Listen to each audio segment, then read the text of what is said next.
Hello, Revere, and welcome to our another great Revere Veterans and Community Show. Today we have a special veteran of the community, and I do mean a great veteran of the community, Miles Kennedy from the Mayor's Office. How you doing? Chief of Staff, young man. Miles, welcome to our studio. Thank you for having me on again. It's a pleasure. It's a pleasure. I could have you on 100 times, it still would be a pleasure. You are a Civil War buff. Mm-hmm. I know because we did that before. Tell us something what made you get interested in the Civil War. I grew up close to Lexington and Concord when I was younger, and my mom used to take me there in kindergarten when I was younger, and we used to run around, I used to run around as a small child, and then she started telling me that the Revolutionary War, like when I was little, I didn't understand that there were a lot of different wars, and she told me that there was a Civil War that was, a lot bigger and had more battlefields, and then like the next year or two, my mom asked me if I wanted to go to Disney World or I wanted to go to Gettysburg in Pennsylvania. And I said Gettysburg, like crazy little kid. And my dad took me there, 10 or 15 times more. So it's been a good experience. And just last year, during Thanksgiving, I went to another battlefield, Bull Run, which was actually the first big battle of the Civil War with my dad and my sister. So it's been kind of a continuing thing for me. I have to tell you, I know this has nothing to do, but in a way it does. When I went to Arlington National Cemetery to, excuse me, to see the Tomb of the Unknown Soldier, I heard someone say that General Lee's house was there at one. Is that correct? Yeah, Robert E. Lee. Yeah. Yeah, Robert E. Lee was a colonel before the Civil War began, and then the oldest Union general was this guy named Winfield Scott, and he was really, really old. And so President Lincoln went to General Lee and he said, "You can have command of the whole Union Army." He turned it down, and then went to work for the Confederacy. And then as soon as the actual real fighting began, they confiscated his house in Alexandria and used it as a hospital and a barracks. And then they turned it into a cemetery. Cemetery, yep. Yeah. So he was like the most coveted general before the war began. So. But him and Ulysses S. Grant, they were buddies, I understand, at one time. I think they both went to West Point, but I don't think they were actual friends. But a lot of the generals, went to West Point. A lot of them fought in the Mexican-American War together, too. So Robert E. Lee was like a captain in the artillery in the Mexican War, because that's how they all trained, basically, for the Civil War. Right. Now, a question that people have asked me, and I really don't have the answer. That's why I bring you up here, because you're very good at this. The President of the Confederacy, Jefferson Davis, how did he ever become presidency of the Confederacy when there was only one president for the whole country at the time? Well, the election of 1861, people in the Confederacy freaked out when Abraham Lincoln was elected because they thought he was going to abolish slavery. So then the Confederacy seceded, and then I think Jefferson Davis was, first he was a senator from Mississippi, and then he was a Secretary of War, and then what I think happened is the Confederacy created their own Congress. Oh, I see. And then he was appointed to the presidency, but I'm not actually sure about that. That's how I think it happened. So I don't think there was a whole election in the Confederacy. I think he was appointed. Right. Do you know offhand how many people, both on either the Confederacy or the Unions, were killed during the battle? It is approximately? The whole Civil War or different battles? Different battles and then the whole Civil War. The whole Civil War is 600,000 people. Total? Wow. Were killed on both sides of the war. And about like 1.8 million people fought in the Union. I think it was 3 million people fought on the Union side the whole time. And 1 million people, I think, fought for the Confederacy. So the reason why we basically won, layman's terms, is we had more people and we had more supplies. The Confederacy would have never really been able to win with the long war. Their goal the whole time was to win 1 or 2 quick battles. And, just like the war in Vietnam, where you start to see a lot of American soldiers dying, you want to stop the war. That's kind of what the Confederacy was trying to do, was, degrade the morale of the Union to stop them from fighting. Now I got to ask you, who was the greatest hero in the Union War, if you know, on the one on the Confederacy and the one on the North? Actually, the past 2 or 3 months, I've been reading different Civil War books again. So I think I don't know about the greatest hero, but at least from my perspective, my favorite generals, on the Union Army, it would be William Tecumseh Sherman. The reason why I liked him is because he started off, was he the one in Atlanta? Yeah, he was the one that burned Atlanta. Wow. And he was like, Ulysses S. Grant had like one top lieutenant, and he was his top lieutenant. So he marched his army, people still study it today at West Point. He marched his army 600 miles back and forth through the Confederacy. Oh. So that to happen in a war, imagine an invading army marching 600 miles, undisturbed across America right now would be crazy. And my favorite Confederate general would probably be Stonewall Jackson, because he was just very religious, and he was, you know, almost psychotic the way he fought battles. And some of the stuff he did in the Shenandoah Valley is still studied today at West Point, because he basically had 20,000 men, and he defeated 200,000 Union soldiers over a course of like 3 or 4 months, just because he was marching them quickly and just attacking a lot. So Right. Another question I'd like to ask you, Miles, is after the Civil War was over and the North had won, did they try any of the Confederacy or Confederate soldiers for treason, or they just said that's it? I think the point was there was like a reconciliation process where they basically gave people pardons, but during the Reconstruction, I mean, there were basically military governors of different parts of the southern states. So I think if Lincoln hadn't been shot, he probably would have been better to the South in terms of Reconstruction. But because he was shot, people felt like they had to take out vengeance on the South for doing that. Well, he was shot by John Wilkes Booth, if my memory serves me correct. Was John Wilkes Booth part of the Confederacy, or that had nothing to do with the Confederacy? I think in 1861 and 1862, I think he was like a regular soldier. For the Union or for the Confederacy. Oh, for the and then okay. he, I don't know what happened between then and him killing Lincoln, but I know that he was basically like a terrorist almost. I mean, he tried to burn, like New York City. I know in 1864 he tried to like take bombs and put them in different buildings in New York City. Then he was a terrorist. Yeah, he was basically a terrorist. Not like a terrorist. There's some really interesting books. I mean, if people are trying to get into the Civil War, there are a lot of cool books about the days and hours before Abraham Lincoln was shot, like leading up to it, and what happened is pretty interesting. Talking about books, your personal opinion, which would be the best Civil War book that you think you ever read? There's a book called Killer Angels. It's by this guy. I think it's not Jeff Shar. I think it's his father, and it came out like 10 or maybe 15 or 20 years ago, and it's historical fiction, so it gives you the whole Battle of Gettysburg, but it puts in dialogue and it creates kind of this story. I think it's one of the better books around because you can really get into it, and it's not dry with historical facts. It's really good. There's also a book about it called Gettysburg, but the best, there's Ken Burns does the Civil War, the documentary. Right on, PBS. Oh my God, that's really good. It's like 20 hours. I got to tell you, we're lucky we live in Revere, you and I, because I'm originally from New York and you came from Winchester, Winchester, yeah. Massachusetts, right? Yeah, yeah. Okay. We have a cemetery here, Romney Marsh. And I had a chance to visit it when Jeff Perlman, who's another great historian in the city of Revere, was talking about the Civil War. There are some people from the Civil War, both Confederate and Unions, buried there. Oh, wow. How did that do you know how that happened? I'm not sure. I think maybe they lived or had family members. Like maybe their family was originally from here, but they moved. I see. And maybe they got interned there. But I know there are a lot of people. I had an ancestor that fought Antietam on my mom's side that died and he's buried down there. But no, a lot of people from Massachusetts fought in the Civil War. A lot of people. And we have there are a bunch of monuments around the State House too for different generals. I know Hooker and a few others. Right. I'm getting a good history lesson from you, too. I'll take an exam after we get done. Another thing I was going to ask you, was the Civil War fought strictly for the abolition of slavery, or was it more economics than slavery? In other words, some people say it was slavery, some people say no, it was for monetary economics. Can you help me on that one? Yeah, I mean, at certain points, like in the 1830s and the 1840s, like I'm not an expert on any of this. No. The more stuff I was always interested in was like 1861, the actual war of it.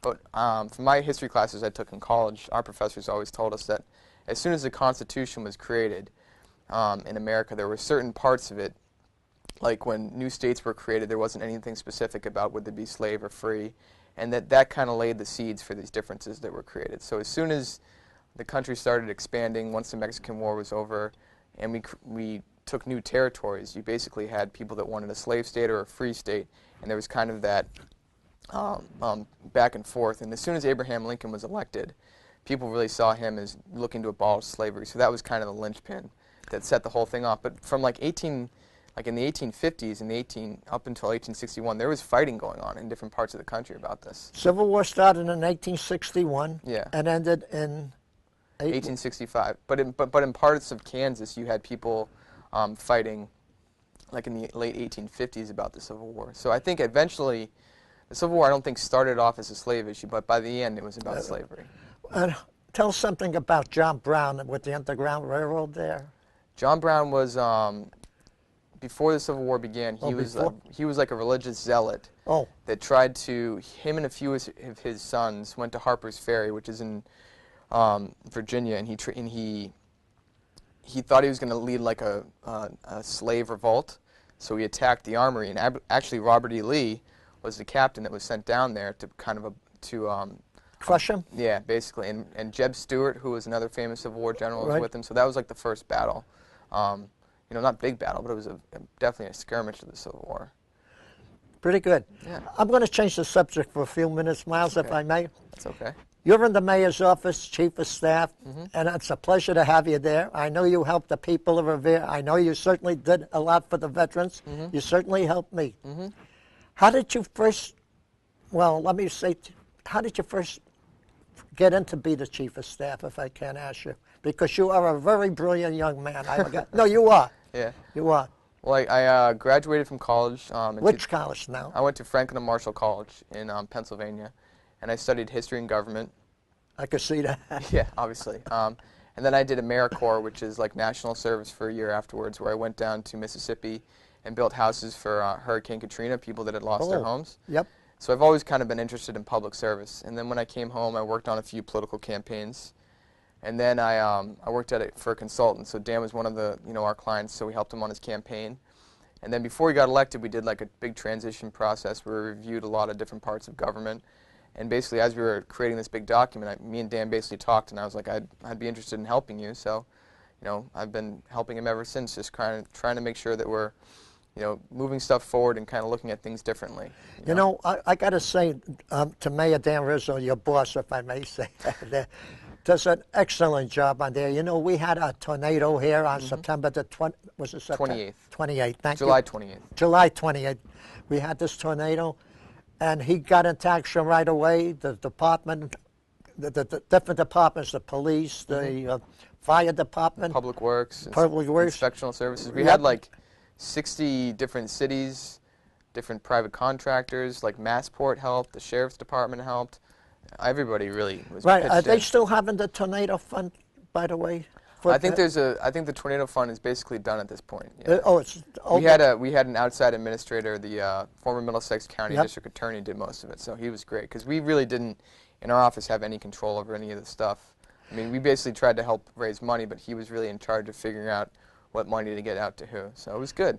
I have to tell you, your mayor, who's a veteran himself, when we do things at our senior center and we have functions for veterans and stuff, he's right there with us. And it's a pleasure to have him. Not only is a community veteran, which he is, but a military veteran. And talking about veterans, we usually give a flag to everyone that deserves it. And you are one. And this is, no, you do, Miles. All right. And this represents our great country, the United States of America, Thanks, that you and I are here for. Yeah. This is from the Revere Veteran Service under Nick Brewer, the city of Revere. Thank you very much.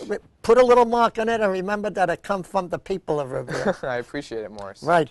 Now, I hope you'll be around as Chief of Staff to Mayor Dan Rizzo for a long, long time. Yeah, I hope so, too. It's a lot of fun. He's a good guy to work for. Now, what would you like the city, what is the city going on to planning for the future, if you can tell us, or what's up in the works? I know there's a lot of stuff starting in the spring. You're going to see a lot of more buildings like for kids only. The Reardon site's going to start getting developed like towards the beginning of Broadway. And then we're going to start, those street lights? Yep. You're going to start seeing those go past the Walgreens building to the other side of Broadway. Because that's a big thing is Dan really wants to improve the area. Right. You know what I would like to see, Miles, if it's possible? I know people will say, well, Big Brother's watching you, and there's cameras, a lot of cameras, and they have helped a lot of cities, towns, and states. Like I understand there was a problem on Garfield Avenue not too long ago. Yeah.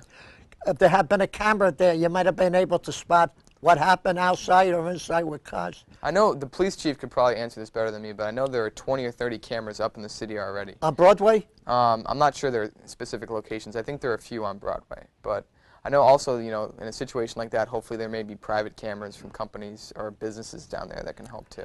I got to say this about our police in Revere. I think we have one of the best police departments in the Commonwealth. I would like to say in the country, but I will specifically, no, I would. Yeah. They're terrific. I mean, they do an excellent job. They help. I'll give you a better example. I live on Standish Road, Revere. Mm-hmm. Was about 3 years ago, I couldn't get my car started. Yeah. Okay? And I knew the police officer, and he saw the car doing, but wouldn't turn over. He says, Morris, where you going to? I says, I'm going to the senior center. If I ever get the buggy started, he's got to start it for me. Oh, wow. That's great. So now this is a police officer helping a senior citizen. No, that's good. We have a lot of senior citizens in Revere, so that's one of the big things we try to help people I'll give you, and then you also have a terrific fireman on the Revere Fire Department. Mm-hmm. He doesn't like to come on the show because he's very shy, but I got to give him credit. Who? Ed Russell. Okay. I don't know if you know him or not. He's on the Revere. Yeah. He saw me shoveling out one time during a snowstorm about 2 years ago when I was a young man. Okay, 85. Yeah. So I'm shoveling, so he come yelling at me. He says, what are you doing? What are you doing? I says, I'm shoveling. He says, put that shovel down. And he grabbed the shovel and I was able to get to the senior center. Well, that's good. That's why a lot of people like the cities, because people really help each other out in situations like that. So Yeah, that's good. That's another good thing in there. What, Broadway is nice. Are we talking about any new schools coming up in the future? Not right now that I know of. I know that Dr. Dakin was thinking about, moving forward with trying to think about a new high school. But I don't know anything about that right now. Okay, when you talk about a new high school, you don't mean refurbishing the one that's there or a completely new high school? I'm not sure. Oh. I'm not. That's above my pay grade. I know that's something that the mayor and Dr. Dakin The reason I'm worried, worried, I don't want to see my taxes jump up again. I know. That's a huge problem in our city, and I know the biggest thing we try to do is to bring in commercial development. So we're hoping that with this Plan Revere program we're doing, to do some planning in the city would be helpful. And I think getting some big development at Wonderland or something commercial would be good, because people are, taxes aren't easy, and it's better to put more weight on the commercial taxes than residential taxes. I'm going to say something people may not like, but I usually... No, it'll be good for the city of Revere. We were supposed to have a casino, and I say we should have gotten the casino, but we didn't get the casino because the Gaming Commission didn't see fit to vote for the city of Revere. Because of that, a lot of people are out of work at Suffolk Downs. They're all over the country looking for jobs. The Gaming Commission was, I guess, not interested in making those people jobs, but what is the city going to do now that we didn't get the casino? By the way, the mayor of Boston, Marty Walsh, he's gone after the casino in Everett. Yeah, I know that the City of Revere and Local 103, which is the union at Suffolk Downs, and Somerville and Boston have all come together to file lawsuits against the Gaming Commission, which is, again, above my pay grade. But I think that they're going to consolidate all of these lawsuits into one. And I think the main point is that the casino at Suffolk Downs was never really the plan A for development in the city. What we're doing with Harley-Davidson, with Market Basket, Broadway, what's going on the beach is kind of always what has been our plan in the beginning. I heard on the news that Steve Wynn is submitting new plans on the casino. Yeah, I think that happened recently. But I thought since he got the casino based on the old plans, how can you change what the Gaming Commission already voted on? I'm not really sure. Again, a lot of this stuff is above my pay grade, but I think that it's just unfortunate that Revere wasn't able to get the casino, and we'll see what happens with the lawsuit. But I think that it was never our first objective was to bring a casino was never Plan A. There's other development things that we've been working on, and I think you've seen the past 3 years since we've been in office that there has been some positive developments. Like I think Market Basket's been great. It hires 300 people. Some people from the track are actually working there. Working there? Good. The first week, guess how many people went to Market Basket the first week? I have no idea. Just guess. About 5,000? 45,000. Well, I was close. In the first week, 45,000 people. That's like everyone in the city coming in and out of the Market Basket. Right. So I think that's been great. Yeah, because our population is, only 53, 52? 51, 52 around there, yeah. Yep. So it's been good for the city. It employs a lot of people. It's really busy, so it's good. That's good. Do we have any more new industries planning to come into the city of Revere? I hope. I know a lot of people are looking at Wonderland in Suffolk Downs, so we're trying What about Shaw's Supermarket? That place where Seratani's used to be, and Shaw's took it over? Yeah, I know John has some people looking at that. John Festa has some people looking at that too. So I think we just have to be, proactive, but we also have to be cautious as we do development and make sure that's, it's a good thing to be in the position we are in where we're not having to constantly force the issue, where people are coming to us with ideas so we can turn things down if they're not right for the community, and we can, move things forward if they are right for the community. A good idea, I'm sure that your mayor knows it, and I'm sure you do, is New York State, for example, is bringing in new industries, and they're giving them, I think, 5 or 10 years, if my memory is correct, free, no taxes, for 5 or 10 years, just to bring in industry there on jobs. Yeah, that's what we do. It's called a tax increment financing agreement. Oh, is it? Okay. So we use those in the city already. So that Market Basket got a TIF as well. So they pay a reduced tax for a certain many years. A certain year, and then it starts to go up and right. up and up and up. So that attracts people to come into the city. So we do use that a lot. So I mean, 10, 20 years from now, that starts to really increase. So it's good. And the city, before we had come into office, only had one TIF in place. And Chelsea, for instance, has like 30. So that's why you've started to see more development in Chelsea. So we're trying to really use those financing plans to make it easier for big businesses to come in. But I think you'll start to see a lot of stuff happening along and around Wonderland in the coming months, which is good. Right. Down at the North Revere, with the granite, I don't know if they still have the granite quarries there. The Overlook Ridge? Yeah. Yeah, big development up there, yeah. They got a new development going on There's up there? Overlook Ridge, which is residential, and then I know there's another part, like the Caddy Farms area. There might be some other stuff happening up there. But again, this is more John Festa's stuff, so I try to just learn as much from him as I can. Another great economic development there. Yeah, he's very good at his job. Yep. He's very good.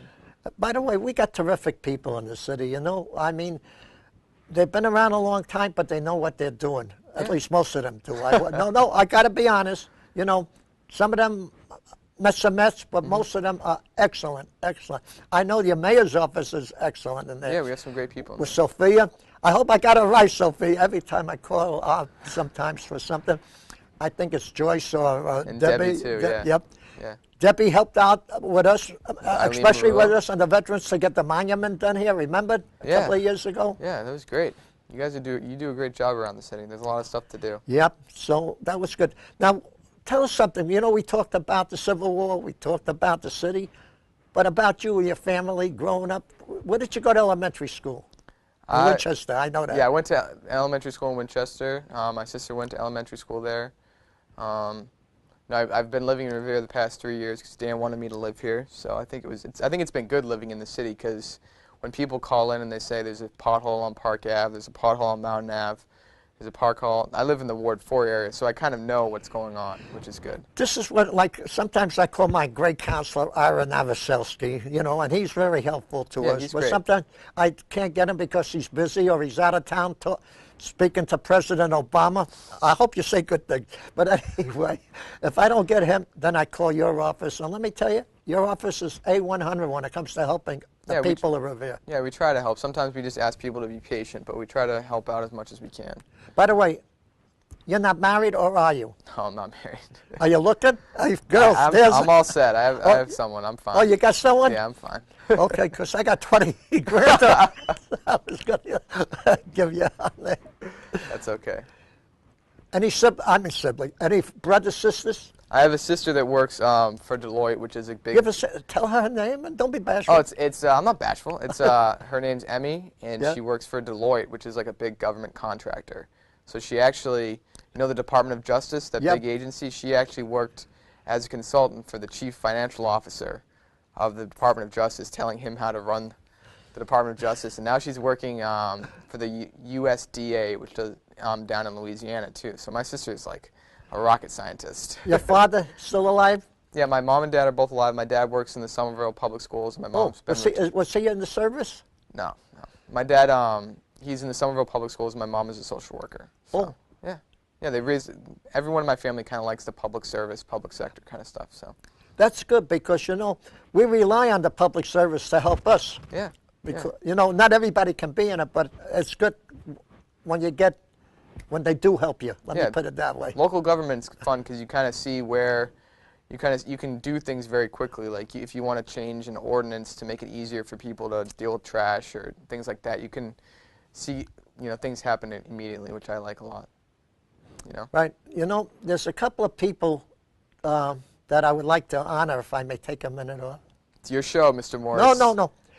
Paul Bonfiglio from the Bonfiglio Funeral Home, who does so much for the veterans. As a matter of fact, he even had an American flag pole built right on his property that's over great. there to honor the flag and the people that are buried at Bourne Cemetery.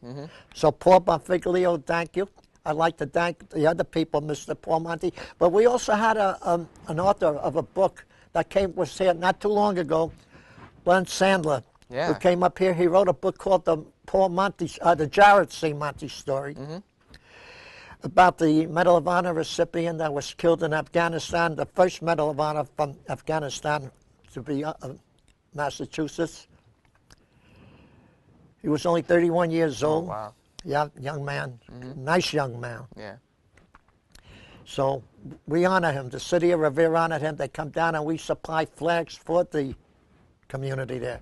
Nick Boer with the Revere Veteran Service. We do the Christmas packages all year long. We call it Christmas packages because most of them go out Christmas, but packages are done all year long to Colonel Moody. That comes down here, so we like to honor them. That's great. Miles, we got a minute and a half. Take a minute to wrap it up. I'm just glad to have been on your show. You're a great guy, and it's just fun talking to you, and so that's why I like to do it. So it's a pleasure talking to you, and I got to say thank you for what you do for us. I really do, and God bless you, Miles. Thank you for what you do. Thank you. God bless our troops, our great country, the United States of America, the people of Revere. But most of all, come on down and watch great people like him do a show with us, because it's people like him that do the show. And we also have something. If you're a veteran and you haven't seen your friends for 10, 20, 30, 40 years, come on up here. Tell us where they live.